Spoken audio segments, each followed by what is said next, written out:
জবা গাছ সবারই একটি প্রিয় গাছ। যারা ছাদ বাগান শুরু করে প্রথমেই কিন্তু জবা গাছ আনে, কারণ এই ফুলটি সবারই একটি পছন্দের ফুল গাছ। এর হাইব্রিড এবং দেশি ভ্যারাইটি দুরকম ভ্যারাইটি আছে। হাইব্রিড ভ্যারাইটির মধ্যে কিছু কিছু ভ্যারাইটি, যেমন পুনে ভ্যারাইটিগুলোতে জবা ফুলটা কিন্তু বেশি হয়। অতএব যখন আপনারা জবা ফুল গাছ কিনবেন, পুনে ভ্যারাইটি কিনবেন যেগুলোতে ফুল বেশি হয়। তার মধ্যে কিছু কিছু কালার আছে যেগুলোতে ফুল বেশি হয়, আর দেশি ভ্যারাইটিগুলো গরমকালে ফোটে। এবার দুটো ভ্যারাইটি কিন্তু আমরা আমাদের বাগানে লাগাই, যেহেতু আমরা সারা বছরই ফুল চাই। তাই জবা ফুল গরমে দেশি ফুলগুলো ফুটবে আর শীতে হাইব্রিড জবাগুলো ফুটবে, এইভাবেই কিন্তু আমরা ফুল গাছগুলো লাগাই। এবার ফুল গাছ লাগানোর পরে অনেকেই নিরাশ হয়ে যান যে আপনাদের কাছে ফুল আসে না। এবার কি কি কারণে ফুল আসে না, আজকে তার 5টি টিপস আপনাদের সঙ্গে শেয়ার করব। সেগুলো কিন্তু আপনারা ফলো করলে আপনাদের বাগানেও এরকম চকচকে সুন্দর ফুল গাছ থাকবে, আর তার মধ্যে ফুলও থাকবে। তাহলে সম্পূর্ণ ভিডিওটা দেখুন আর সেই 5টি টিপস আপনারাও ফলো করুন, আর আপনাদের বাগানেও কিন্তু প্রচুর পরিমাণে ফুল আনতে পারেন। প্রথমেই আসি রোদে, যেটা কিন্তু জবা ফুল গাছ কিন্তু প্রচুর পরিমাণে রোদ পছন্দ করে। যেখানে আপনার বাগানে সারাদিনে রোদ্দুর পায় এমন জায়গায় ফুল গাছগুলো রাখুন। হাইব্রিড জবাগুলো যেখানে শীতের দিনে সারাদিন রোদ পায় সেখানে রাখুন, আর গরমকালে এগুলোকে শেড দিয়ে শেডের নিচে রাখুন। কারণ হাইব্রিড জবা কিন্তু অতিরিক্ত তাপপ্রবাহ সহ্য করতে পারে না, কিন্তু শীতের দিনে এদের সারাদিন সূর্যের আলোর দরকার হয়। আর দেশি যে জবাগুলো সেগুলো কিন্তু সারাদিনই, যত গরমই পড়ুক, সারাদিনের রোদ্দুরের আলোতে কিন্তু এরা থাকে। সারাদিনের রোদে রাখলেও ওদের কোনো অসুবিধা হয় না, সারা বছরই ফুল দেয়। এবার আসি দ্বিতীয় টিপস। আমরা যখন নতুন কোনো চারা কিনবো প্রথমেই সেটাকে একটি ছোট মাটির টবে বসাবো। সবসময় চেষ্টা করবেন একটা মাটির টবে গাছ বসাতে, কারণ যেগুলো স্থায়ী গাছ সেগুলো মাটির টবে বসালে সবথেকে ভালো হয়। আর এইভাবে ছোট অবস্থাতেই যখন আপনাদের গাছটা টবের সঙ্গে সেট হয়ে যাবে, তারপরে উপর থেকে পিঞ্চ করে দেবেন সামান্য পরিমাণে। তাহলে কিছুদিন পরেই দেখবেন সেটার উপর থেকে আবার দুটো ব্রাঞ্চ বেরিয়েছে। এইভাবে কিন্তু আপনি প্রথম থেকেই গাছের ডালটা বাড়িয়ে নিতে পারেন। ডালটা বাড়ালে আপনাদের কি হবে, এতে কিন্তু আপনার যত ডাল মানে ডগা বেশি থাকবে তত গাছে কিন্তু কুঁড়িও বেশি হবে। এইভাবে যখন গাছটা একটু বড় হবে, আপনার যখন দেখা গেল 3টে ডগা কিংবা 2টো ডগা লম্বা হয়ে গেছে, সেগুলোকেও কিন্তু আপনারা প্রুন করে দেবেন।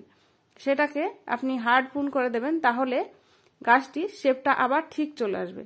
এইভাবেই কিন্তু গাছের শেপ ঠিক করে আমরা কিন্তু বাগানে গাছের যে জবা গাছটা আমরা রেখেছি তার কিন্তু প্রচুর পরিমাণে ডাল বের করে নিতে পারি। আর যে গাছে যত পরিমাণে ডাল বের করতে পারবো সেই গাছে তত পরিমাণে কিন্তু ফুলও নিতে পারবো। এবার যখনই আপনারা প্রুন করবেন সেখানে অবশ্যই করে হাইব্রিড জবা গাছগুলোতে অন্তত যেখান থেকে প্রুন করবেন সেখানে কিন্তু ফাঙ্গিসাইড দিয়ে দেবেন। দেখুন এই গাছটাতে কিন্তু আবার প্রচুর পরিমাণে ডাল বেরিয়ে গেছে। এভাবেই কিন্তু একটি গাছ আমরা রেডি করতে পারি। তাহলে এইভাবে আর গাছটিকে আমরা প্রচুর পরিমাণে ডাল বের করে নেব। আর তারপরে টিপসটি আপনাদের টিপস সেটি আমি শেয়ার করছি। এটা হচ্ছে গাছের গোড়ায় যত রকম আগাছা আছে কিছুদিন পরপরই সেগুলো কিন্তু উঠিয়ে ফেলতে হবে। কারণ এই আগাছাগুলো কিন্তু আপনার গাছে যে খাবারগুলো দেবেন সেগুলো ওরা গাছের থেকেও বেশি ওরা নিয়ে নেয়। যে কারণে আপনার গাছটি কিন্তু আপনি খাবার দিচ্ছেন, গাছটি কিন্তু খাবার ঠিকমতো নিচ্ছে না, যে কারণে আপনার গাছের গ্রোথ সুন্দর হচ্ছে না, আর ফুলও সেইভাবে আপনার মনের মতন ফুটছে না। তাই আপনি আগে গাছের গোড়াটি পরিষ্কার রাখুন, আর মাটিটি খুঁড়ে দেবেন কিছুদিন 15 দিন পর পর, যাতে আপনার গাছের গোড়ার মাটিটি শক্ত হয়ে না যায় আর ভিতরে হাওয়া বাতাস চলাচল করতে পারে, যাতে আপনার গাছের শিকড়গুলো সুন্দরভাবে ভালোভাবে আর কি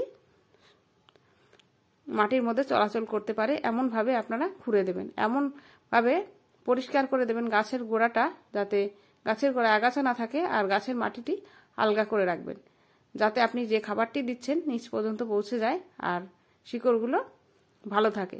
এইভাবে কিন্তু আপনি তৃতীয় যে টিপসটি সেটিও কিন্তু ফলো করবেন। এবার আসি আমি জল দেওয়ার ব্যাপারটা। আপনারা গরমকালে কিন্তু গাছগুলোকে দিনে অন্তত একবার স্নান করিয়ে দেবেন। গরমকালে, এটা শীতকালে নয়, গরমকালে আপনি দিনে একবার স্নান করিয়ে দেবেন। আর শীতকালে আপনি 15 দিন একবার স্নান করিয়ে দেবেন। কেন? এর পাতায় অতিরিক্ত ময়লা জমে যাবে, যে কারণে আপনি শীতকালে 15 দিনে একবার অন্তত স্নান করিয়ে দেবেন, যাতে পাতাটা পরিষ্কার থাকে, সালোক সংশ্লেষের সুবিধা হয়। আর গাছের গোড়া যখন শুকাবে, মাটিটা শুকাবে, তারপরেই জল দেবেন। মাটিতে জল থাকা অবস্থায় আপনারা জল দেবেন না। এবার আসি আমি খাবার দেওয়ার ব্যাপারে। আর জবা গাছ কিন্তু খাবার প্রচণ্ড পরিমাণে পছন্দ করে। জবা গাছ, গোলাপ গাছ, এদের খাবার যত পরিমাণে দেবেন তত কিন্তু এদের ফুলও বেশি পরিমাণে আসবে। এবার শীতকালে আপনি এতে খোল ভেজানো জল লিকুইড আকারে দিতে পারেন, যেটা লিকুইড আকারে দিলে কিন্তু গাছ খুব তাড়াতাড়ি গ্রহণ করে আর গাছের গ্রোথ সুন্দরভাবে হয়। আর আসি এরপরে যেটা টিপস, সেটা হচ্ছে কীটনাশক। আপনি 15 দিনে অন্তত একবার এই গাছে কীটনাশক স্প্রে করবেন, না হলে এই গাছে মিলিবাগ যদি আপনার লেগে যায়, যে কোনো কীটনাশক, এই যেটা নিয়েছি এটা আমি কাকা নিয়েছি, 1 লিটার জলে 30 ফোঁটা আমি এটা মিশিয়ে নেব, তারপরে আমি গাছে স্প্রে করব। আর গাছে যদি আপনার মিলিবাগের অ্যাটাক হয়ে যায় তাহলে আপনার গাছের যে রস সেটা শুষে খেয়ে নেবে আর আপনার গাছের গ্রোথও নষ্ট করে দেবে আর গাছে কিন্তু ফুল আসবে না। তাহলে কীটনাশক যেটা ব্যবহার করা সেটাও কিন্তু জরুরি, সেটা কিন্তু আপনারা অবশ্যই ব্যবহার করবেন গাছে, তাহলে কিন্তু পোকামাকড়ের হাত থেকে আপনি গাছটাকে বাঁচাতে পারবেন। প্রত্যেকটা গাছে সুন্দরভাবে কিন্তু এইভাবে কীটনাশক স্প্রে করতে হবে। এবার আপনার কাছে যদি এই কীটনাশক না থাকে আপনি যে কোনো অন্য কোনো কীটনাশক আপনি ব্যবহার করতে পারেন। আর মিলিবাগই হলো জবা গাছের জন্য প্রধান শত্রু, সেটা কিন্তু আপনার গাছে যদি একবার লাগে তাহলে গাছটা কিন্তু রস শুষে নেয়। তাই আপনারা চেষ্টা করবেন যাতে গাছে না লাগে, আর যদি লেগে যায় তাহলে তাড়াতাড়ি ছাড়িয়ে ফেলার চেষ্টা করবেন।